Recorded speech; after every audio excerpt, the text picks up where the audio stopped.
de jeunes gens, de Congolais, certains avec des diplômes d'université, en train de chanter Akozonga, Kabila Akozonga et Naebonga Naye Akozonga. J'aimerais bien les voir aujourd'hui sur un plateau de télévision en train d'entonner.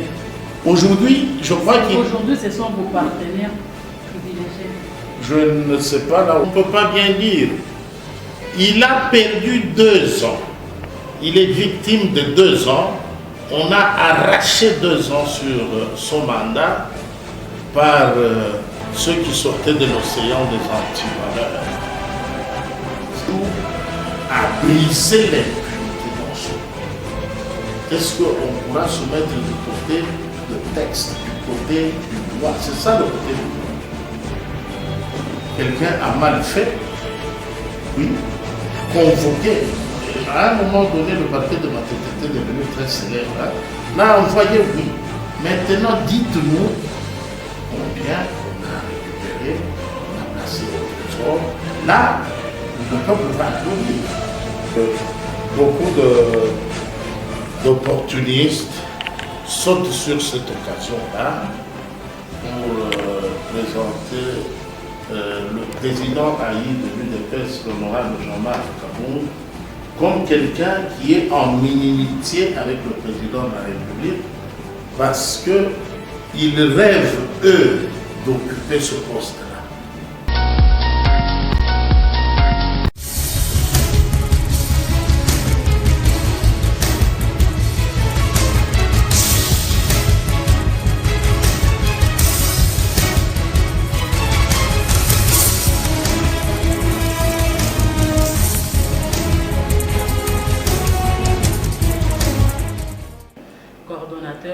D'une grande structure politique.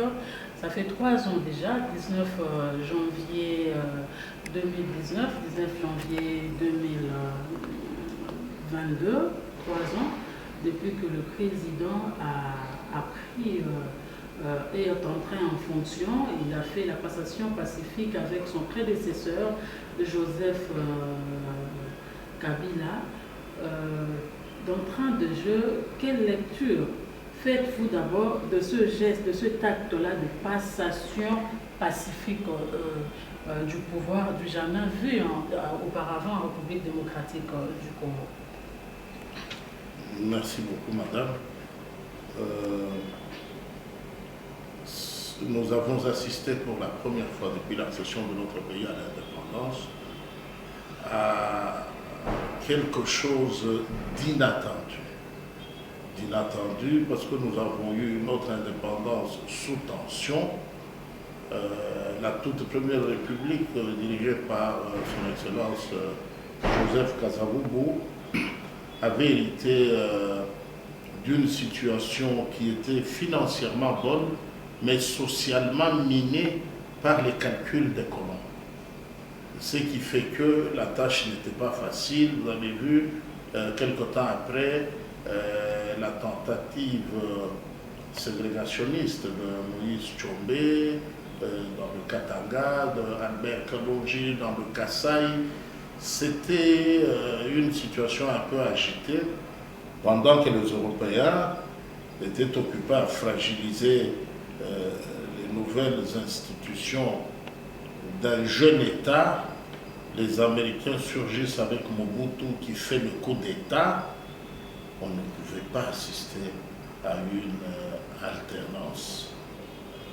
Et M. Mobutu prend le pouvoir à la surprise des Européens, c'était le calcul américain, le temps pour lui de s'imposer, d'asseoir les premières institutions après Lumumba et Kasavubu.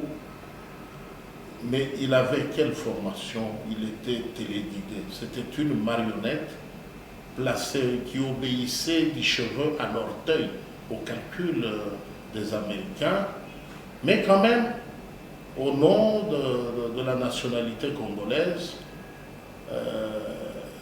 c'était un chef militaire avec la formation de journaliste, avec la volonté.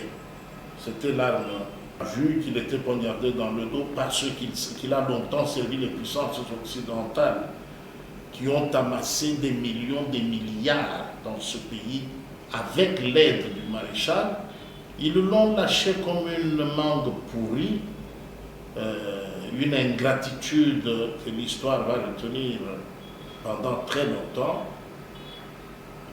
Ils prennent les armes, ils mettent entre les mains de Laurent Désiré Kabila, ils lui disent « vas-y, c'est le moment ». Il vient, il n'y a pas eu alternance, passation pacifique et civilisée du pouvoir, il n'y a pas eu. Nelson Mandela a tenté de les réunir sur Otenika pour négocier tout simplement le départ du maréchal, pas pour procéder à la remise de pièces. Lui-même, Laurent Désiré Kabila, qui a accepté de servir cette cause étrangère, qui lui a miroité les avantages de l'installer au pouvoir, il a mené avec lui un bagage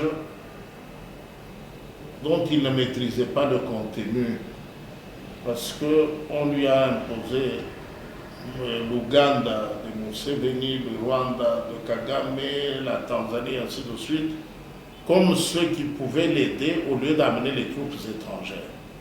Ce sont ces gens qu'il a amenés ici, qui ont fait ce que nous connaissons tous, et qui ont tenté maintenant de le renverser la nuit du 1er août au 2 août 1998. Environ une année à peine après sa prise de pouvoir, prenez le 17 mai 1997, après le 17 mai 1998, on tentait déjà de le renverser en août. C'est là qu'il doit finalement essayer de prêter oreille à ce que lui disaient les Congolais. Le docteur Étienne Tshisekedi lui avait dit, ses amis ont bien fait de t'accompagner jusqu'ici, qu'il nous présente la facture de la guerre, nous payons mais qu'il rentre. Son Excellence, M. Joseph Kabila Kabange, aujourd'hui sénateur à vie, on a enterré son père, lui est monté au trône, c'était impossible de faire une passation pacifique et civilisée du pouvoir.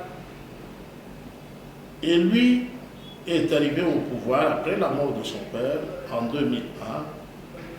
Il y est resté jusqu'à organiser les premières élections en 2006, avec le bénéfice du doute, parce qu'une première expérience, on a retenu la volonté quand même de faire quelque chose comme les élections pour la première fois depuis l'accession du pays à l'indépendance, parce que les élections sous maréchal, il était candidat unique, mais il battait campagne, alors qu'il suffisait de sa seule voix pour être président.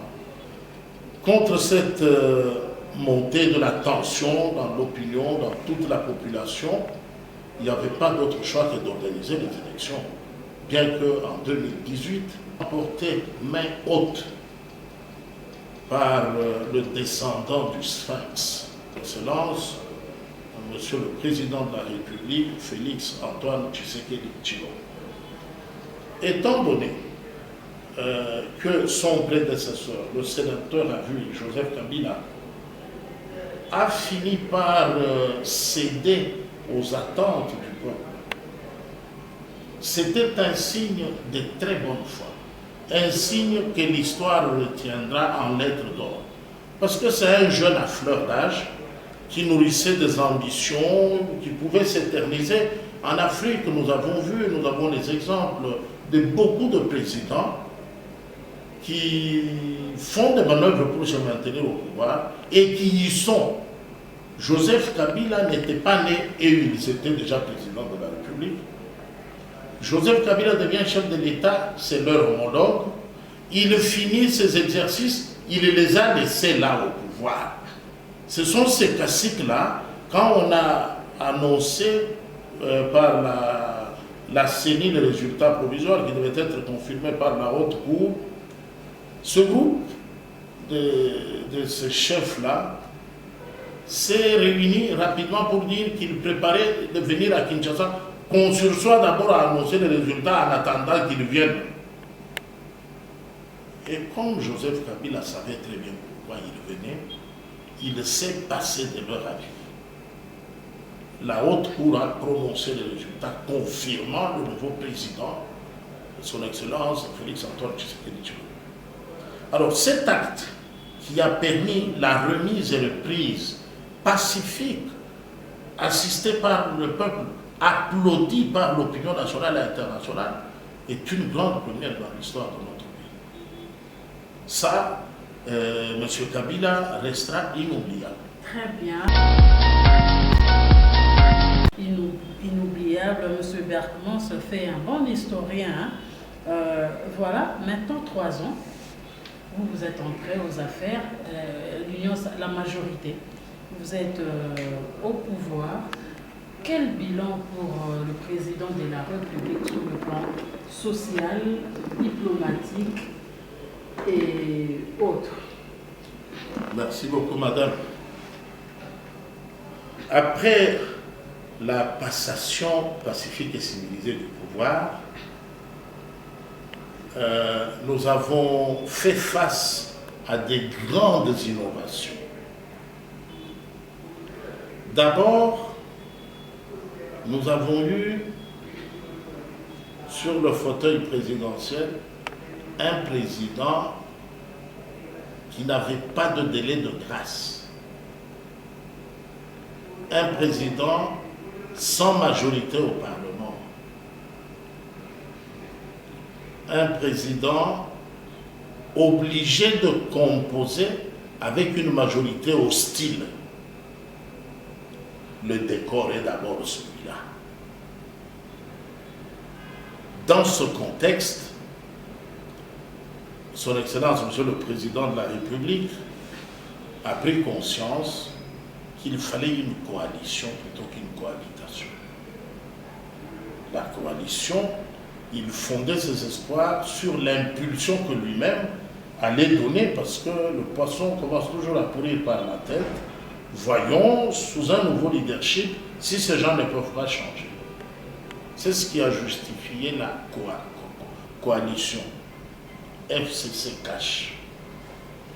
Mais là où lui voyait la bonne foi, la détermination à servir le peuple, les partenaires voyaient l'opportunité de pérenniser les avantages.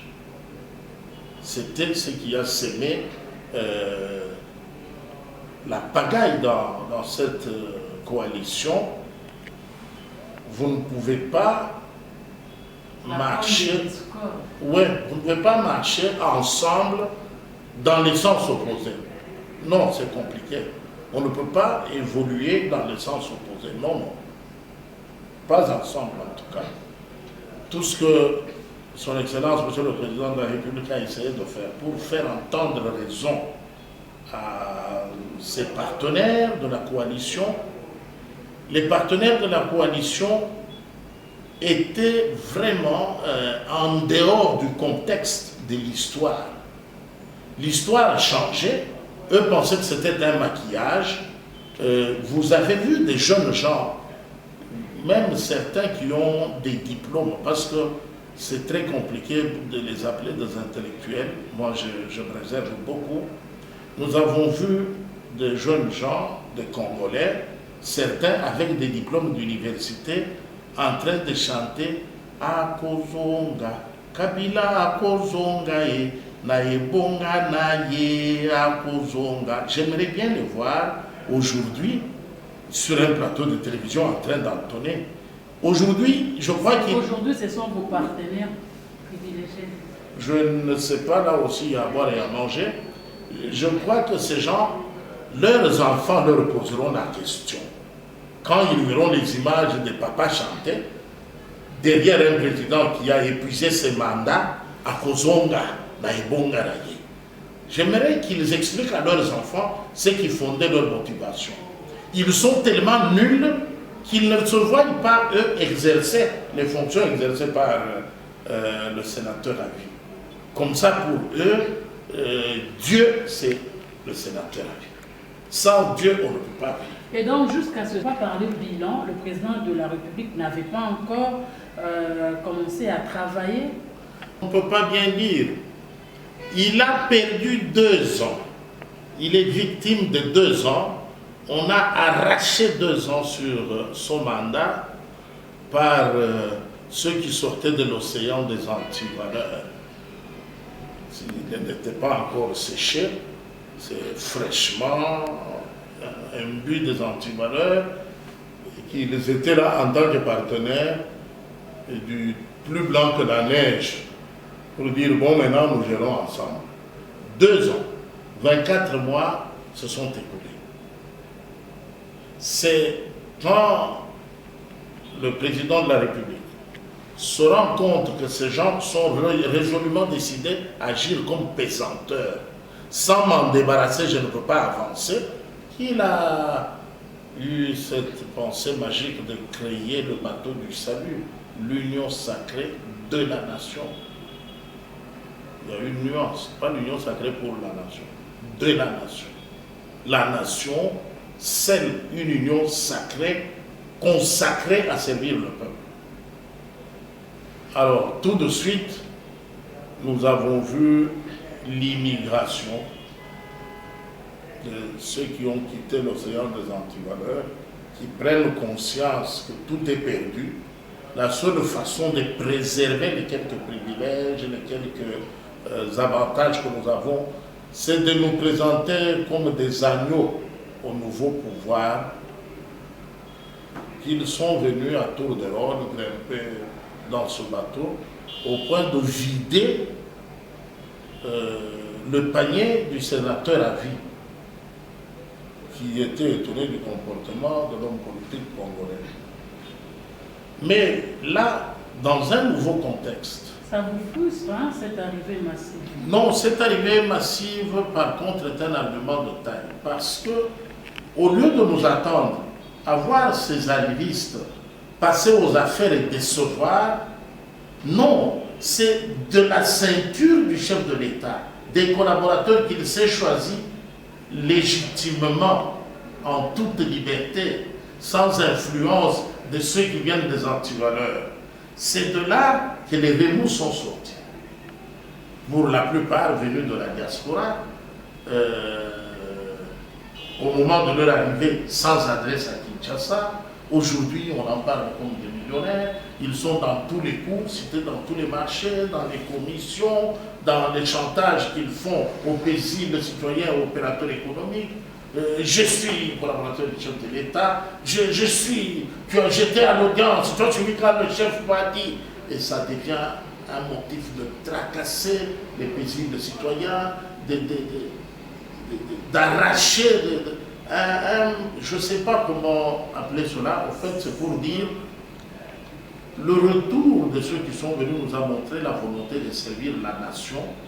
Ils étaient sous une mauvaise joue.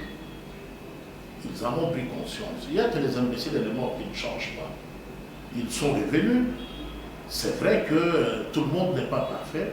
Il y en a qui peuvent briller par des faits. Ces gens-là ont tout reçu de lui. Vous pensez qu'ils sont venus sincèrement servir, collaborer avec le président de la République, ou c'est pour sauvegarder leurs intérêts? Merci beaucoup. Ces gens ont tout reçu de Joseph Kabila. Pourquoi? Parce qu'en aucun moment ils se sont présentés comme une menace au pouvoir de Joseph Kabila. Ils caressaient toujours dans le sens de poil. En contrepartie, Joseph Kabila leur laissait main libre pour faire tout ce qu'ils voulaient. Pourvu qu'on ne touche pas à son pouvoir. C'est comme ça que depuis le début jusqu'à la fin de son exercice, Joseph Kabila ne s'est attaqué qu'à ceux qui s'attaquaient à son pouvoir. De lors que tu veux le déstabiliser, tu t'en prends. Là, Joseph Kabila. Mais quand tu pilles la République, tu fais tout ce que tu peux faire. Ce n'est pas son affaire. C'est ça mon inquiétude. Je ne veux pas que cela soit le point d'intersection entre Joseph Kabila et Félix Antoine Tshisekedi. Si tous brillent par l'impunité, ça aura été la même chose. Et c'est vraiment décevant. Joseph Kabila n'a jamais sanctionné ni son entourage, ni un collaborateur de l'institution. Je prie beaucoup que cela ne soit pas le cas pour son Excellence, Monsieur le Président de la République, Félix Antoine Tshisekedi Tshilombo, qui a gardé la même équipe de collaborateurs envers et contre tous les remous sociaux, malgré les pleurs, les plaintes, malgré on ne sait pas quel est le bien précieux qu'il trouve en eux. Quand les observateurs lui disent que ça n'est trop, ils volent, ils détournent, ils se font corrompre, eux-mêmes corrompent, ils incarnent des antivaleurs, ils recherchent, ils ne sont pas à l'abri du besoin primaire et ils peuvent embrasser tout. Si on ne sait pas, est-ce qu'il met la question sur table pour étude, il fait la sourde oreille, ou est-ce que, tant qu'ils ne sont pas une menace, il réagit comme son prédécesseur? Ce sont autant de questions que nous nous posons. Et donc, à ce stade politique, le bilan du président Félix devient mitigé. Hein? On n'a pas encore parlé du bilan.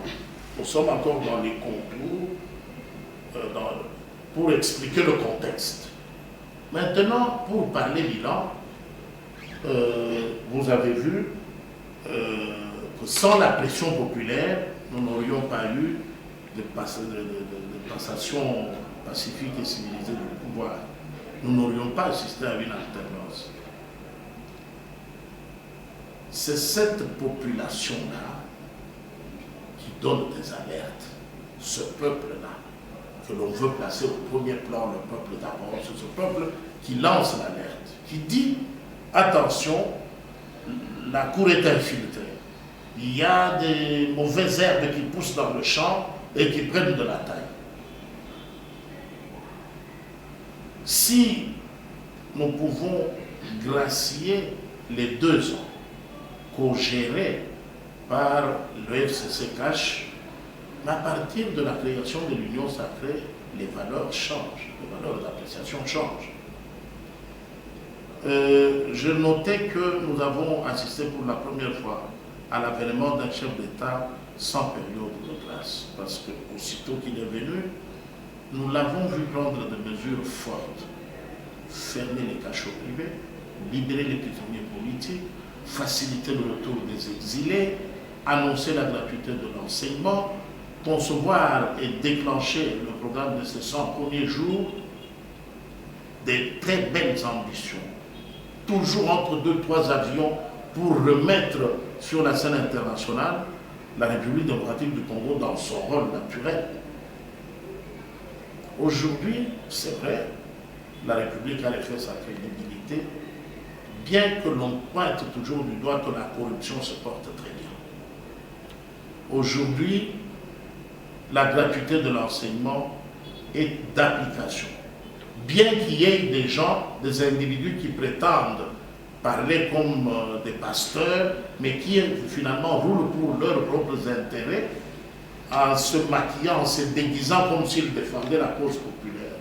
On ne peut pas scier le bois sur lequel on est soi-même assis.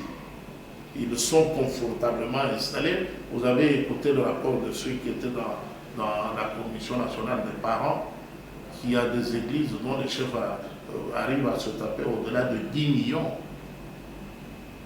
Alors, aimer le peuple au point de renoncer à 10 millions n'est pas donné à tout le monde. Et c'est ce que nous devons mentionner. Donc, il décrète la gratuité de l'enseignement, tel que nous l'avons expliqué. Il déclenche le programme de 100 jours. Là, nous voyons se développer les antivaleurs. On se disait, personne n'a audité la gestion de Matata. On ne sait pas comment on a fait ces routes, ça nous a coûté combien. Tous ceux qui criaient haut et fort, aujourd'hui aux affaires, ils ne facilitent pas la tâche à l'audit et à l'évaluation des projets initiés. C'est ce qui nous fait réfléchir un peu. Alors nous disons, Son Excellence, Monsieur le Président de la République, on dirait qu'il est tout seul à se battre lui-même, lui tout seul, sans accompagnateur, pour mettre au grand jour les prouesses. Trouver les bons accompagnateurs, et vous voyez qu'il n'est qu'à une année. Il n'est qu'à une année d'exercice, en toute vérité. Et ça, c'est la deuxième année. Ça, c'est la deuxième année. Depuis qu'il est sorti de cette prison FCC Cash, il est à la deuxième année. Et à la deuxième année, nous remarquons que quelque chose change. Il a le regard beaucoup plus tourné vers le peuple dans son ensemble que s'il se concentrait uniquement sur une ville comme Kinshasa, comme l'avait fait son prédécesseur. Il n'a fait que Lumumba, Kasavubu, le 30 juin, et Willery, 9 milliards. Alors que la vision qu'a son Excellence le Président de la République, c'est la nationale numéro 1, le barrage Inga, nationale numéro 2, l'électrification Chute-Katende. Chute-Katende, la pierre a été déposée plus de 2 fois par son prédécesseur, sans jamais rien annoncer.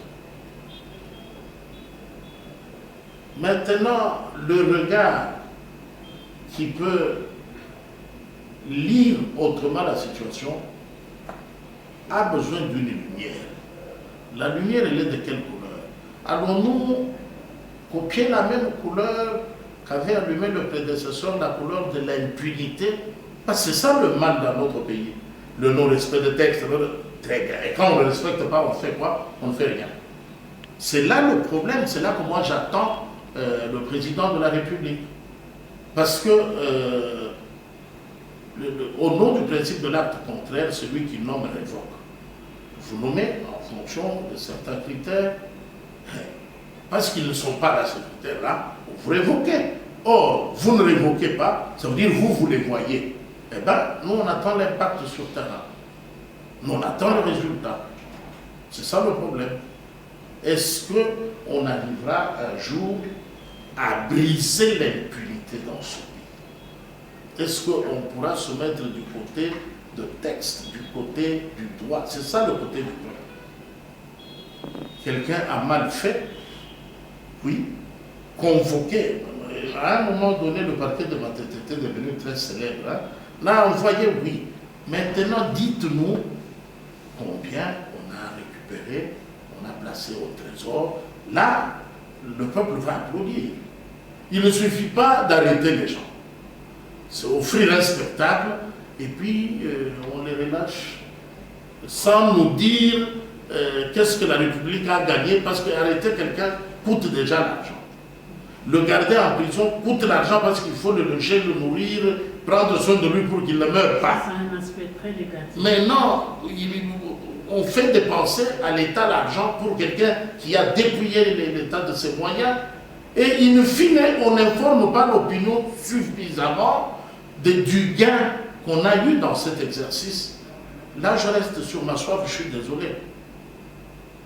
Je crois que sur le plan du bilan, le bilan nous réfère tout de suite à la responsabilité personnelle de son Excellence, Monsieur le Président de la République. Sans ses accompagnateurs. Le bilan, c'est lui et lui seul devant le peuple. C'est là que je suis malheureux, parce que il veut, lui, porter les péchés de tout le monde. Ce n'est pas normal. Ce n'est pas normal. Je voudrais bien que son Excellence, Monsieur le Président de la République, sache que le peuple n'est pas d'accord avec lui dans cette démarche de vouloir porter les péchés de tout le monde. S'il faut conclure cette histoire de bilan, parce qu'il vous reste 2 ans seulement, en 2023 déjà ce sont les élections, bien que vous ne partagez pas cette idée, en 2023 ce sont les élections.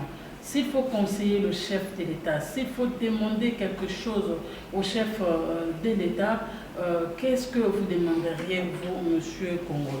Le chef de l'État aujourd'hui, je veux lui dire qu'il a une très bonne vision. Il a de très bons projets. Tous ceux qui étaient chargés de ces projets, à un tel ou tel niveau d'exécution, ils sont retraçables. On peut bien les identifier, on peut bien auditer leur façon d'avoir géré. Les bons élèves peuvent être positivement sanctionnés, les mauvais élèves peuvent être négativement sanctionnés. Mais on ne peut pas gérer les choses comme si on avait encore 100 ans, on a tout le temps de non. Chaque minute compte. Et donc, le conseil que moi je peux donner à son Excellence, Monsieur le Président de la République, c'est de dire le temps n'est pas notre allié. Nous pensons qu'il faut maintenant faire un toilettage d'abord de la cour présidentielle et au niveau des différentes institutions et services de l'État en fonction du rapport que nous devons faire au peuple. Depuis la dernière, le dernier cinéma offert par le président Aïe de l'UDPS, nous assistons à de nombreuses déclarations des caciques du FCC, de l'UDPS qui réitèrent leur soutien au chef de l'État. Cette situation-là frise un peu la flatterie au vu de certains observateurs. Comment vous le jugez, cette situation? Beaucoup d'opportunistes sautent sur cette occasion-là pour présenter le président Aïe de l'UDPS, l'honorable Jean-Marc Kabound, comme quelqu'un qui est en inimitié avec le président de la République parce qu'ils rêvent, eux, d'occuper ce poste-là. Alors, c'est comme ça qu'ils ne peuvent pas faire une lecture objective qui suggère les voies de sortie. Ils sont extrémistes. Ils voient tout avec un fatalisme irrémédiable. Kabound ne mérite plus que la mort. Ça, c'est leur langage. Non. Moi, je ne suis pas de ce point de vue. Je crois que l'incident qui s'était produit, l'eau a coulé sous le pont, et maintenant on peut regarder l'avenir autrement. Tout le monde a tiré sa part de leçons, et maintenant je crois qu'il faut oublier et regarder dans la même direction. Très bien. C'est mon point de vue. Bartmans, merci. C'était un plaisir de vous avoir dans ce nouveau numéro de Masolo Yangoka. Merci beaucoup, madame. C'est un plaisir pour moi. Voilà, alto flatteur, vous avez bien compris, Monsieur Congolo l'a dit, il est aussi, vous corrigez avec moi, il n'est pas acteur politique, il est de la société civile. Merci de nous avoir suivis, on se retrouve à la prochaine.